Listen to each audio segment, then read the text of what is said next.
말씀 봉독하겠습니다. 사도행전 9장 36절에서 43절까지 말씀 우리 한 절씩 교독하시도록 하겠습니다.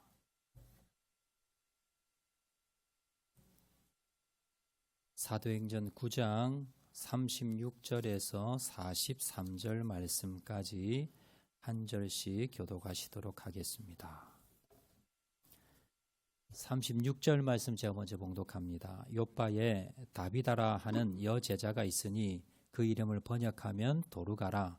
선행과 구제하는 일이 심히 많더니 룻다가 욥바에서 가까운지라.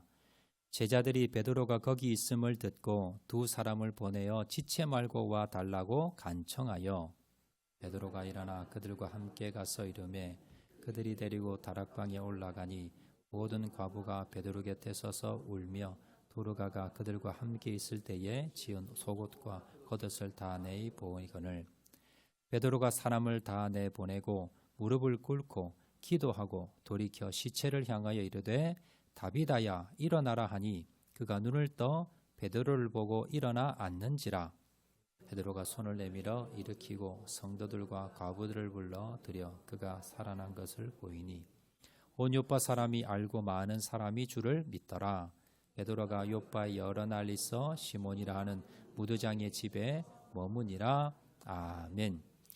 우리가 보면 인사하실 때 잘 오셨습니다. 우리 은혜 많이 받읍시다. 옆에 분 한번 인사해 주시기 바랍니다. 감사합니다. 1992년 미국 LA에서 여러분 아마 기억나실 건데요. 흑인 폭동이 일어났습니다. 원인은 이 백인 경찰들이 흑인에 대해서 과잉 진압을 하면서 그러면서 이 흑백 갈등으로 인한 이 흑인들의 인종 차별에 대해서 이제 폭동이 일어났는데요. 이 불똥이 어디로 튀었느냐 하면 한인 사회로 튀게 됩니다. 당시 이 폭동이 일어난 지역과 한인타운, 이 한인 LA의 한인들이 모여 있는 그곳과 가까웠고요. 그리고 LA 경찰이 이 백인 쪽이 사는 그런 마을 쪽은 통제를 하면서 그러면서 한인타운 쪽은 막지를 않았어요. 그래서 많은 폭도들이 이 흑인 폭도들이 LA 한인타운으로 들어와서 한인타운에 있는 많은 건물들을 문을 부수고요. 상점들을 약탈을 해갑니다. 그리고 불을 지르고 그래서 뭐 전쟁터나 다름없는 그런 일이 있었는데 그 당시에 이 LA 코리아타운의 한인 상점 중에 2,300곳이 피해를 입었습니다. 2,300곳이 문이 다 부서지고요. 물건은 다 훔쳐가고 그리고 건물 곳곳에 방화와 파손이 일어나면서 그 당시 돈으로 집계로 얼마나 피해가 됐느냐 3억 4천만 달러 하나로 하면요 약 5천억입니다. 참 그 당시 우리나라 한인들 중에서 아메리칸 드림이라 그러죠. 그래서 미국에 가서 내가 좀 성공하겠다. 그래서 미국 이민을 갔어요. 갔더니 뭐 변변한 직장이 없잖아요. 그래서 뭐 힘든 노동판이나 아니면 새벽부터 저녁까지 참 거기서 제일 열심히 살았던 사람이 한인들입니다. 그렇게 해서 이제 가게 하나 겨우 마련했어요. 그래서 열심히 이제 됐다고 했는데 폭동이 일어나면서 그러면서 가게가 다 불탔고요. 물건들은 다 도둑 맞으면서 그러면서 한인타운에 엄청난 피해를 입었습니다. 근데요. 그 많이 피해를 입은 가운데 딱 한 곳. 식품 가게 한 곳이 있었는데 여기는요 피해를 전혀 입지 않았어요. 외곽에 있는 것도 아니고 그 피해가 가장 극심한 한 복판에 있었는데 왜 피해를 입지 않느냐? 다른 곳에서는 흑인들이 와서 문을 부수고 물건을 훔쳐가는데요. 이 가게만은 흑인들이 와서 교대로 보초를 서는 거예요. 그러면서 흑인들이 오면요 여기 털지 마, 여기는 손대지 마 하면서 흑인들이 자발적으로 그렇게 보초를 서가면서 전혀 피해를 입지 않은 가게가 하나 있었습니다. 누구 가게냐 하면 홍정복 씨라고 하는 한 여사의 가게인데요. 이분 사진 한번 띄우시기 바랍니다. 저분이에요. 밑에 글자 보시면 한인 상가 중 유일하게 피해를 입지 않은 한 곳이 있었는데 그게 바로 코리안 마마 홍정복 씨의 가게였다라고 나오지요. 이분의 별명이 뭐냐면 거기에 이제 흑인들이 많이 사는데요. 흑인들이 뭐라 부르냐면 코리안 마마. 그러니까 한국 엄마라는 거예요. 그러니까 주위 사람들이 워낙 자신들에게 잘해주니까 이 사람들을 엄마라 부른 거예요. 엄마, 엄마. 코리안 엄마, 코리안 엄마. 이게 별명이에요. 이분이 어떻게 사냐면 물건을 사러 왔는데요. 돈이 없어요. 그럼 뭐예요? 그냥 주는 거예요. 그리고 주위에 힘들고 어렵다 그러면요. 분유 살 돈, 기저귀 살 돈이 없는 집에 있으면 그냥 공짜로 가져가서 그냥 주는 겁니다. 그리고 주위에 쉼터를 마련해서 노숙인들 또 힘들고 어려운 사람들 이런 사람이 있으면 이분이 도와주는데 이분이 넉넉한 사람이 아닙니다. 이분이 70년대 이제 이민 와가지고 그래서 자녀 놓고 이렇게 해서 이제 겨우겨우 이제 가게 하나 마련해서 식품 가게 작은 이제 슈퍼예요. 우리나라로 말하면요. 그거 이제 운영하면서 그렇게 겨우겨우 살아가는데 근데 주로 고객들이 뭐냐면 히스패니안이나 아니면은 이제 그 흑인들 이렇게 좀 소외된 그런 민족들이 주위에 살아요. 이 사람들이 오면 이 사람 힘들게 살잖아요. 그러면 찾아가서 이 사람들 위로해주고 또 생필품이 있으면 가서 도와주고 헌신하게 그렇게 살고 물건을 사러 오면요 항상 이 사람에 대해서 안부를 묻는 거예요. 누구누구 잘 계시냐 아니면 사람 힘내세요. 물건을 팔기 위한 것이 아니라 이분은 그 주위에 있는 사람들을 사랑으로 섬기는 거예요. 그래서 주위의 별명이 뭐냐 코리안 마마, 코리안 엄마라고 부르고요. 그리고 이제 흑인 폭동이 일어나니까 이 주위에 있는 사람들이 코리안 마마 우리 가게 이거 털면 안 돼. 그래서 이 사람들이 몰려와서 지키는 거예요. 자기들이. 지키면서 여기 손대지 마. 여기는 털면 안 돼. 하면서 지켜줬던 가게가 이 가게입니다. 자, 그런데 참 안타깝게도 이 홍정복 씨는요. 이 LA 폭동 사태가 일어나고 난 뒤 7년 뒤에 1992년 2월 3일 가게에 무장 권총을 든 강도가 들어왔습니다. 그리고는요. 이분을 권총으로 살해합니다. 그 자리에서 즉사를 해버렸어요. 그녀의 나이 52세였습니다. 그런데요. 이분이 죽고 난 뒤에 이 LA 온 시내에 사람들이 이분을 추모하며 기리며 장례식이 진행이 되는데요. 저 사진 한번 보시기 바랍니다. 이게 이제 영정 사진이에요. 52세 돌아가셨으니까 젊은 애 돌아가셨죠. 그죠? 근데 다음 사진. 이게 이제 그때 장례식입니다. 사실은 그냥 가족장으로 해서 조촐하게 사실은 치르려고 했는데요.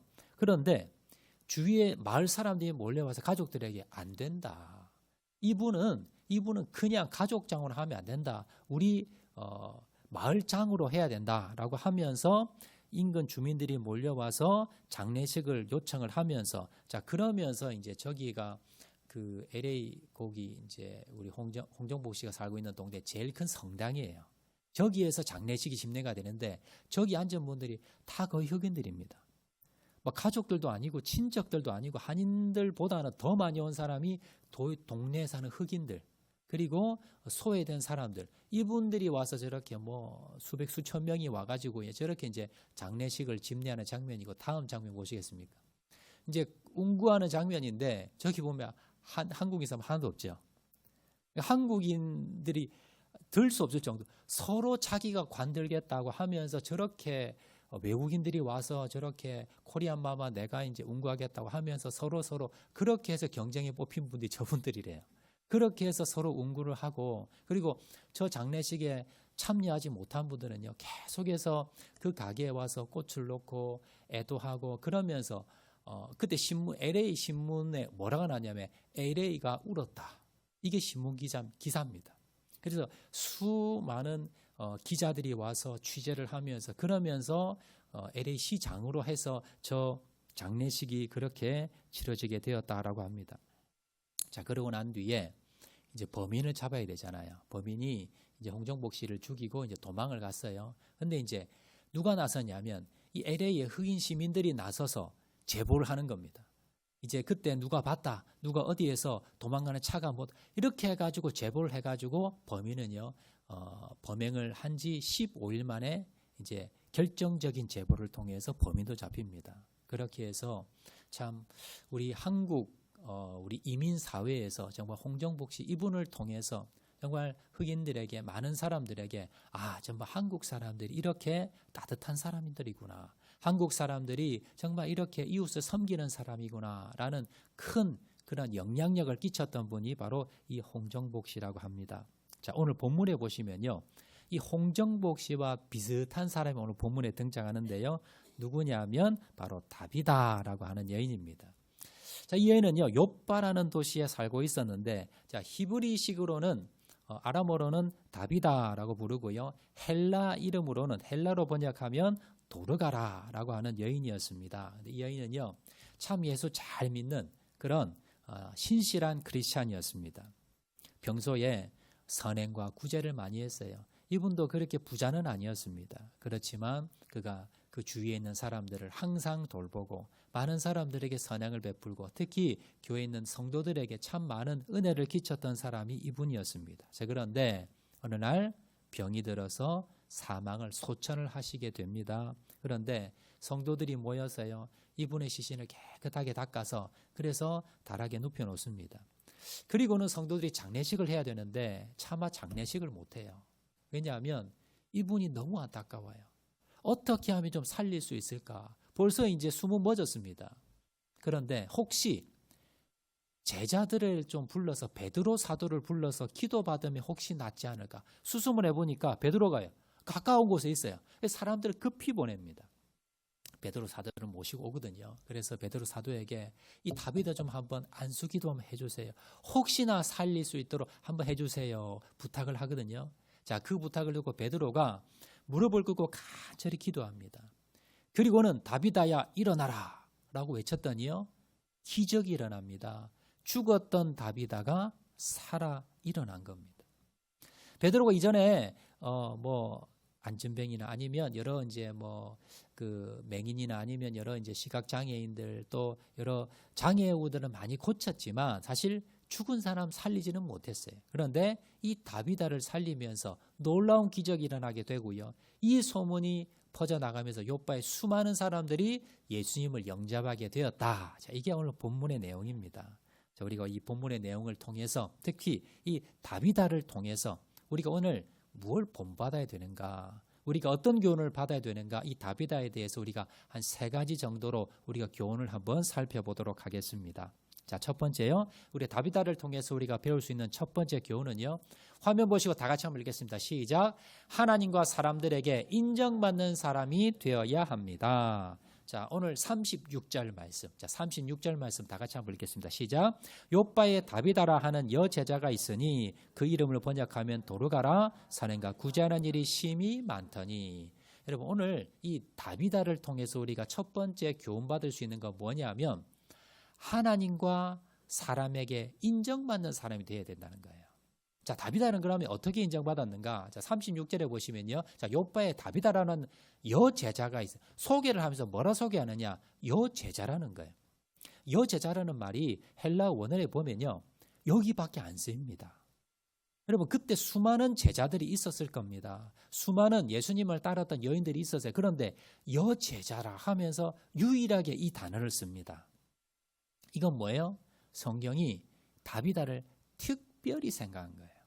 특별히 기리는 거고요. 이 여인은 특별하다는 겁니다. 뭐가요? 여인의 신앙이, 여인의 인품이, 이 여인이 남달랐다는 거예요. 그래서 성경에서 여제자라는 특별한 단어를 씁니다. 여러분, 이 말은 다른 말로 하나님께 인정받는 믿음이었다는 거예요. 여러분, 우리가 다 이제 신앙생활 하고 있지요. 여러분, 그런데 우리가 신앙생활 하면서 여러분의 신앙이 먼저요, 하나님에게 인정받으셔야 돼요. 우리가 나는 신앙 좋다 생각하는데 옆에 사람들은, 내 가족들은 신앙 좋다고 생각하는데 하나님 볼 때 이 사람 아니에요. 이건 뭐예요? 가짜 신앙이지요. 엉터리 신앙입니다. 우리가 항상 내 믿음이 내가 볼 때 좋은 믿음이 아니라 하나님 보실 때 내 믿음은 어떤가? 하나님이 인정하시는 믿음인가? 이걸 뭡니까? 항상 여러분들이 점검하셔야 된다라는 겁니다. 또 한 가지는요. 그러면 하나님에게 인정받으면 될까요? 아니에요. 사람들에게도 인정받는 믿음이 진짜 믿음입니다. 자, 오늘 보면 37절 말씀 보시면요. 자, 37절 다 같이 읽겠습니다. 시작. 그때에 병들어 죽음에 시체를 씻어 다락에 누이니라.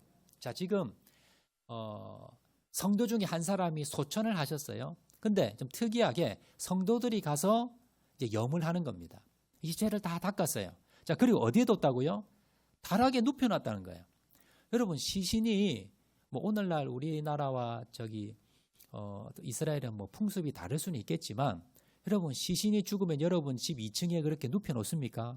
그렇게 잘 하지 않지요. 특이합니다. 이건 뭐냐면 여러분 우리나라와 좀 이스라엘 당시는요 주거 문화가 좀 달라요. 자, 우리는 다락이라고 하면 좀 어떤 곳입니까? 좀 뭐 짐이나 넣어 놓는 곳, 그 다음에 사람들 잘 가지 않는 곳, 그리고 작고 좁은 창고 같은 그런 느낌이잖아요, 다락이. 근데 이스라엘에는 다락이라는 게 그런 의미가 아니라 2층 집을 다락이라 그럽니다. 마가다락방 기억나시죠?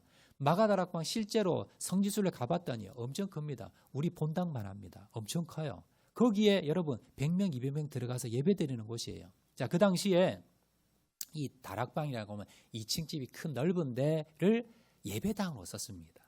그때는 따로 이렇게 교회 건물이 없었기 때문에 2층 다락방에 모여서 예배도 드리고 기도도 하고 말씀 성경 공부도 하고 그 장소예요. 오늘날로 말하면 여러분 가정교회입니다. 교회 예배당에 지금 모신 거예요. 그 말은 뭐냐면 지금 장례를 치르는데 교회장으로 치르겠다라는 겁니다. 다른 말로 하면 교회에서 뭐예요? 인정받는 여인입니다. 교회에서 뭐 가정에서 돌아가셨겠지요. 그런데 어디로 모십니까? 이제 교회로 모셔서 교회로 이 시신을 가지고 와서 교회에서 염을 하고 교회에서 장례하려고 준비하고 있는 그런 상황입니다. 자, 그런데요. 문제는 뭐냐면 성도들이 이 다비다를 장례식을 못 치르겠어요. 왜냐하면 너무너무 아쉬운 거예요. 이분을 보내려니까 마음에서 떠나보내지를 못해요. 그래서 이 사람들이 뭐라고 하느냐. 자, 38절에 보시면요. 자, 38절 다 같이 읽겠습니다. 시작. 룻다가 욥바에서 가까운지라 제자들이 베드로가 거기 있음을 듣고 두 사람을 보내어 지체 말고 와 달라고 요 간청하여. 지금 장례식을 치러야 되는데 성도들이요. 도저히 이 다비다를 보낼 수가 없는 거예요. 그래서 어떻게 하냐? 야, 우리가 한번 이 가까운 룻다에 지금 욥바에 가까운 룻다에 지금 제자들이 있는데 지금 제자들을 좀 요청해서 안수기도 한번 받아보자. 성도들 이랬을 거예요. 아니 지금 죽었는데 지금 병자도 아니고 이게 되냐. 아니 그래도 지금 다비다 어떻게 보내냐는 거예요. 이분을. 너무 아쉽다는 거예요. 그래서 어떻게 해요? 그래도 한번 우리가 안수기도 한번 받아보자는 거예요. 시신을 앞에 두고. 그래서 어떻게 합니까? 룻다에 사람을 보냅니다. 그래서 베드로를 청하게 되는데요. 자, 베드로가 도착을 했습니다. 근데 베드로가 도착한 장면이 39절에 나오는데, 자, 39절 한번 보시겠습니다. 다 같이 읽겠습니다. 시작. 베드로가 일어나 그들과 함께 가서 이르매 그들이 데리고 다락방에 올라가니 모든 과부가 베드로 곁에 서서 울며. 자, 베드로를 급히 모셔왔어요. 그리고는 이제 다비다가 있는 시신이 있는 2층 다락방에 올라갔습니다. 그랬더니 장면이 어때요? 모든 과부가 베드로 곁에 서서 울며. 모든 과부들이 대부분의 성도들이 거기서 울고 있더라는 겁니다. 왜 울었을까요? 안타까워서. 이 사람은 하나님 좀 더 있어야 돼요. 이 사람 못 보내요. 이 사람 너무 아쉬워요. 이 사람 가면 안 돼요. 라고 하면서 지금 모든 성도들이 모여서 그 시신 앞에서 울고 있더라는 겁니다. 여러분, 한 사람이요. 인생을 어떻게 살았는가를 평가하려면 죽은 뒤에 장례식 가보면 압니다. 장례식에 가보면요. 수많은 사람들이 몰려와서 울음바다가 되면요. 그 사람 어떻게 산 거예요? 잘 산 거예요? 못 산 거예요? 잘 산 거예요. 앞에 살펴봐도 홍정복 씨, 그 여사가 여러분 죽고 난 뒤에 LA 시민이 그렇게 많이 와서 울면서 그렇게 애도했다는 거예요. 그만큼 잘 살았다는 겁니다. 근데 어떤 사람은요. 가보면 장례식이 썰렁합니다. 그리고 사람들이 수군숭거립니다. 아이고 잘 죽었지. 아이 빨리 죽어야지. 이런 소리 듣는 사람도 있다는 거예요. 여러분들이요. 오늘 살아갈 때에 어떤 마음을 가져야 되냐면 내가 정말 죽었을 때 내 장례식에 와서 사람들이 어떻게 나를 평가할까. 아유 빨리 잘 죽었지. 그렇게 할까. 아니면 나를 아쉬워서 그렇게 애도하면서 그렇게 장례식이 될까. 여러분 오늘을 사실 때요. 내 장례식에 어떤 평가가 내릴 것인가 그걸 바라보며 사셔야 됩니다. 여러분 제가 바라기는 여러분 모두가 여러분의 신앙과 여러분의 인격이 하나님에게 인정받으시고요. 그리고 여기 계신 성도들에게 인정받는 그런 성도 되시기를 주의 이름으로 축원을 드립니다. 자, 다비다가 그렇게 살았고요. 두 번째입니다. 우리가 어떤 다비다를 통해서 우리가 어떤 은혜를 받는가. 두 번째는요. 자, 화면 보시고 두 번째 한번 띄워주시기 바랍니다. 다 같이 읽어보겠습니다. 시작. 성도와 이웃을 위해 봉사와 섬김의 삶을 살아야 합니다. 자, 첫 번째 다비다는요. 하나님에게 인정받고 사람에게 인정받는 삶을 살았고요. 자, 두 번째입니다. 두 번째 다비다를 통해서 우리가 배울 수 있는 교훈은요. 성도와 이웃을 위해 봉사와 섬김의 삶을 살았다는 겁니다. 자, 오늘 보면 36절에 보시면 자, 한 번 더 읽겠습니다. 다비다에 대해서 이렇게 소개합니다. 시작. 욥바에 다비다라 하는 여제자가 있으니 그 이름을 번역하면 도르가라. 선행과 구제하는 일이 심히 많더니. 자, 욥바에 다비다라는 여자가 있었는데 여제자가 있었는데 자, 이 사람을 뭐라고 소개합니까? 선행과 구제하는 일이 심히 많더니. 여러분 누구나 한 번쯤은 선행도 하고요. 누구나 한 번쯤은 구제할 겁니다. 자, 그런데 다비다는 어떻게 했어요? 심이 많았다는 거예요. 그러니까 다른 사람보다 엄청 많이 했다는 겁니다. 이 다비다는요, 성경에 그렇게 많이 나오죠. 이 본문밖에 나오지 않습니다. 그래서 배경이 어떤 배경에서 태어났는지, 또 어떤 집안인지, 또 어떤 직업을 가졌는지, 또 남편이 누군지 몰라요. 그런데 성경학자들이 추측한데 아마 다비다는 과부였을 것이다. 여기 욥바라는 지역이 어떤 지역이냐면 항구 도시입니다. 여러분, 항구 도시에 주로 남자들이 무슨 일을 할까요? 배 타는 일을 해요.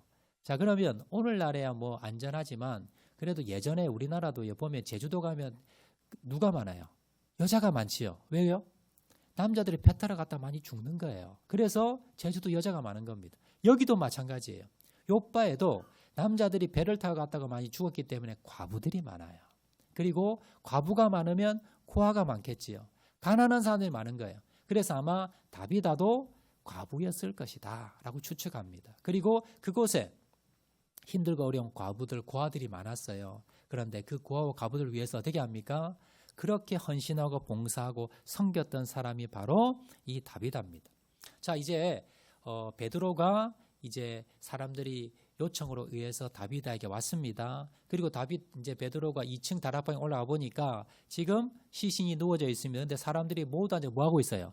울고불고 그렇게 눈물 흘리고 있습니다. 자, 그러면서 이들이 베드로에게 뭐라고 말하느냐? 39절 하반절에 보시면요. 이렇게 이야기합니다. 다 같이 읽겠습니다. 시작. 모든 과부가 베드로 곁에 서서 울며 도르가가 그들과 함께 있을 때에 지은 속옷과 겉옷을 다 내 보이거늘. 자, 막 펑펑 울면서 베드로에게 뭐라 그러냐면 베드로 사도님, 이 옷 있잖아요. 이거 다비다가 만들어준 옷이에요. 그리고 안에 옷, 이 속옷도요. 이거 다비다가. 그런데 한둘이 아니라 거기에 있는 과부들이 전부 다 뭐라냐면 이 옷 다비다가 만들어준 거예요. 이 옷 다비다가 이렇게 만들어서. 그러니까 다비다가 보면 사줬다고 안 하잖아요. 그래서 보면 돈이 많이 없었을 거예요. 만약에 다비다가 돈이 많았으면 돈을 가지고 자기가 사서 줬을 건데 저기 보면 지은 옷, 지은 속옷과 겉옷이라고 한다면 다비다가 뭐예요? 밤새도록 바느질을 한 겁니다. 그렇게 바느질해서 한두 명도 아니고 거기 모든 과부가 도르가 그들과 함께 있을 때 지은 속옷, 자기가 입고 있는 옷, 겉옷, 속옷 이게 뭐예요? 다 다비다가 지어줬다는 거예요. 그렇게 다비다는 뭐예요? 옆에 있는 힘들고 어려운 사람을 위해서 헌신하고 봉사한 겁니다. 여러분, 저 당시 옷은요, 오늘날 옷과는 달라요. 오늘날 우리는요, 뭔가 멋을 내기 위해서 입잖아요. 그런데 그 당시 옷은요, 저녁이 되면 추워서 이 겉옷이 없으면 이거 이불이에요. 이걸 덮지 못하면 얼어 죽어요. 그래서 그 당시는요, 필수품입니다. 이 겉옷이. 그래서 그 겉옷 없는 사람들에게 어떻게 해요? 다비다가 이 겉옷이 없어서 얼어 죽을 사람에게 만들어주는 거예요. 그래서 옷 없는 사람 옷 주고, 자기도 힘들고 어렵지만 그렇게 내 옆에 있는 과부들, 고아들 이런 사람들에게 옷을 손수 만들어서 그렇게 베풀고 섬기고 그렇게 살았던 사람이 바로 누구다? 다비다였다라는 겁니다. 여러분, 우리가 이 선행을 본받으셔야 돼요.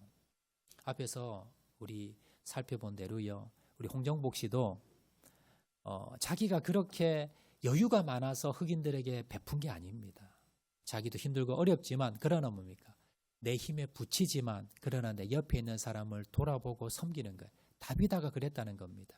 내 옆에 어떻게 해서든지 나보다 더 잘 사는 사람 많은데 나보다 뭐 저 사람 더 잘 사는 데가 아니라 뭐예요?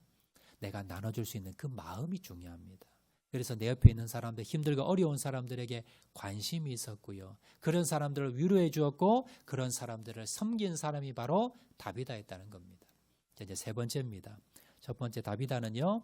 하나님과 사람에게 인정받았고 두 번째는 주위 힘들고 어려운 사람들을 섬겼고요. 봉사했고 세 번째 다비다를 통해서 우리가 배울 수 있는 교훈 세 번째는요. 화면 보시고 다 같이 한번 읽겠습니다. 시작.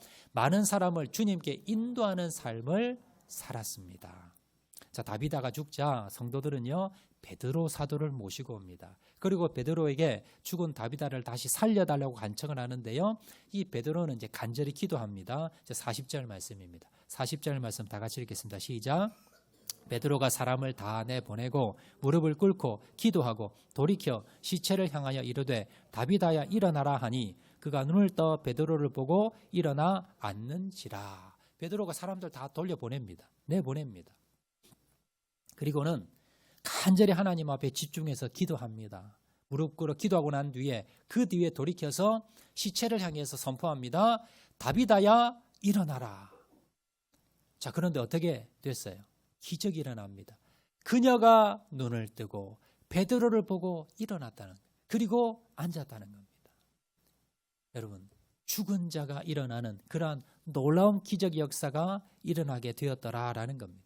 여러분, 이것만이 중요한 것이 아니라 더 놀라운 사실을요 42절에 기록하고 있습니다. 자, 42절 말씀 다 같이 읽겠습니다. 시작. 온 요파 사람이 알고 많은 사람이 주를 믿더라.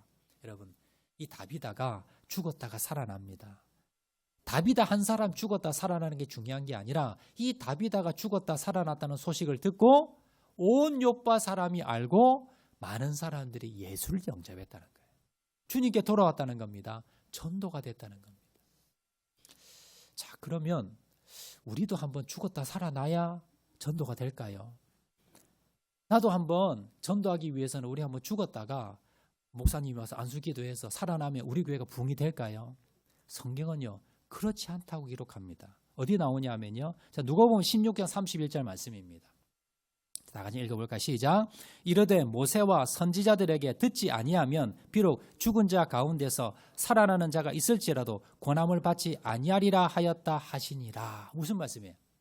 모세와 선지자들에게 그 말씀을 듣지 않으면 그러면 비록 죽은 자 가운데 살아나는 자가 있어도 이 말은요. 우리 교회에서 누가 죽었다 살아나도 그 소식을 듣고 사람들이 뭐예요? 예수 안 믿는다는 거예요. 뭘 통해서? 영적인 기가 막히면. 여러분, 복음을 듣고 구원받는 건요. 기적을 보고 죽었다 사람이 살아나더라도 그거 보고도 안 믿어요.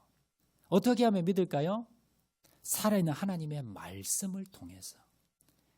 모세와 선지자들에게 듣지 아니하면 여러분 하나님의 말씀을 듣는 귀가 열리지 않으면 사람이 죽었다 살아나도 안 믿는다는 겁니다. 이건 뭘 말해요? 바로 구원은요 기적을 통해서 기적을 보고 믿는 것이 아니라 하나님의 역사라는 겁니다. 하나님께서 이 말씀을 통해서 그 심령에 들어가지 않으면 기적이 일어나지 않는다는 거예요. 자, 그런데 문제는 다비다가 어떤 삶을 살았어요? 하나님의 능력이 임하는 하나님의 역사가 임하는 여인이었다는 거예요. 왜 하나님이 살리셨을까요? 다비다의 그 간절한 다비다의 그 삶과 그리고 그 성도의 눈물을 보시고 하나님께서 다비다를 살리신 겁니다. 여러분, 우리가 이 다비다 같은 삶을 살기 위해서는요. 우리가 능력을 받아서 뭐 죽은 자를 살리고 기적을 베풀고 그것으로 하는 것이 아니라 다비다가 어떤 삶을 살았어요? 하나님의 말씀대로 살았어요. 나는 가난하지만 나는 가진 게 없지만 주님께서 내 이웃을 사랑하라 했으니 이웃을 섬기는 겁니다. 주님을 섬기는 겁니다. 그리고 하나님의 말씀대로 그냥 살았어요. 자, 그러다 보니까 하나님이 뭐예요? 하나님의 능력이 임한 거예요. 하나님과 함께하는 여인이 된 거예요. 그래서 이 여인을 통해 하나님께서 역사하신 겁니다. 이 모습을 보면서 여러분 많은 사람의 복음을 받아들이게 됐다는 거예요. 중요한 사실은요. 내가 어떤 기적을 베푸는 능력이 있고 없고가 중요한 것이 아니라 내가 주님의 말씀대로 살고 있느냐. 내가 정말 주님의 말씀대로 나와 주님이 함께하고 계시느냐. 나의 삶 가운데 정말 내가 하나님의 말씀대로 살아서 주님이 나를 통해서 역사하고 계시느냐? 주님이 나와 동행하고 계시고 나와 함께하고 계시고 나와 함께 하나님께서 역사하고 계시느냐 아니냐? 여러분 이게 중요합니다. 이런 삶을 살 때요. 나를 통해서 여러분 많은 자들이 여러분 주님을 영접합니다. 내가 돈이 많아서 아니면 능력이 있어서가 아니라 내가 주님의 말씀대로 살면요. 여러분 세상 사람들이 뭐라 그래요? 저 사람은 진짜 예수 믿는 사람이야. 저 사람 진짜 하나님 함께하는 것 같아. 그걸 보고 성도 반은 믿지 않는 사람들이 주님께 돌아온다는 겁니다. 그런 삶을 바로 다비다가 살았다는 것을 여러분 기억하시기를 바랍니다. 자, 오늘 말씀 맺도록 하겠습니다. 여러분 오늘 본문을 통해서 다비다를 통해서 우리에게 주님께서는요 어떤 삶이 정말 아름다운 삶인가, 어떤 삶을 살아야 되는 걸 우리에게 교훈하고 있습니다. 여러분 세상 사람들은요 공부 잘하고 출세하고 좋은 직장 다니고 그리고 능력 힘이 있고 그리고 돈 많고 그러면 야, 저 사람 출세했네, 아, 저 사람 잘 살았네, 이런 평가가 있습니다. 그런데 오늘 다비다는요 여러분 과부였을 겁니다. 가진 것도 없었을 겁니다. 세상 사람들 전혀 알아주지 않는 그런 사람이었을 겁니다. 그럼에도 불구하고요 어떻게 살았어요? 주님의 말씀대로 동행하며 살았습니다. 하나님의 말씀대로 섬기는 삶을 살았습니다. 하나님께 인정받는 믿음이 있었고요 성도들에게 인정받는 믿음이 있었습니다. 자, 그런 삶을 살았을 때에 하나님께서요 이런 삶을 인정해 주는 겁니다. 이런 삶을 살아라고 주님께서 우리에게 교훈하고 있는 겁니다. 오늘 다비다를 통해서 우리가 뭘 알 수 있습니까? 뭘 교훈받을 수 있습니까? 첫 번째, 우리의 신앙과 믿음이 하나님께 인정받으셔야 돼요. 그리고 하나님만이 아니라 여러분 교회에 있는 성도들에게 인정받을 수 있는 믿음이 되어야 됩니다. 두 번째는요, 성도와 이웃에게 여러분 섬김과 봉사의 삶을 사셔야 됩니다. 그리고 세 번째는요, 많은 사람들에게 복음을 전할 수 있는 나를 통해서 내가 예수님과 주님과 함께하는 그 모습을 통해서 바로 많은 사람들에게 복음을 전하는 삶, 자, 그런 삶을 사시는 저와 여러분 되시기를 주의 이름으로 축원을 드립니다. 오늘은요 여러분 봉사 여러분 사역 지원 신청 주간입니다. 여러분 주보에 보시면요 이렇게 2026년도 봉사 사역 신청서가 있어요. 그리고 교회 오시는데 여러분 항상 다른 사람의 섬김만 받으시는 분들이 계세요. 물론 교회 와서 예배드리는 것도 중요하지만 여러분 오늘 이 말씀을 듣고 정말 나도 주님께 인정받는, 사람들에게 인정받는 삶을 살아야 되겠다라고 여러분 결단이 되신다면요, 이제 내년부터는 내가 교회 발길만 그냥 예배만 드리고 가는 사람이 아니라 내가 교회에 와서 뭐라도 하나 섬겨야지, 다른 성도를 위해서, 교회를 위해서 내가 누구를 위해서라도 내가 하나 봉사해야지 여러분 결심하시기 바랍니다. 여러분, 그래서 여러분들이 섬길 수 있는 여러분 여러 가지 섬김의 내용들 여기 다 적어놨어요. 그래서 여러분들이 이번 한 주간 동안 오늘 말씀을 듣고 여러분들이 좀 와닿는 그리고 결심을 하셨다면 이제는 내가 한 가지 이상을 내가 섬겨야 되겠다. 여러분 그러면서 기도하시면서 여러분 신청하시길 바라겠는데 몇 가지 제가 말씀을 드리면 주일날 지금 교사들도 부족하고요. 그리고 여러분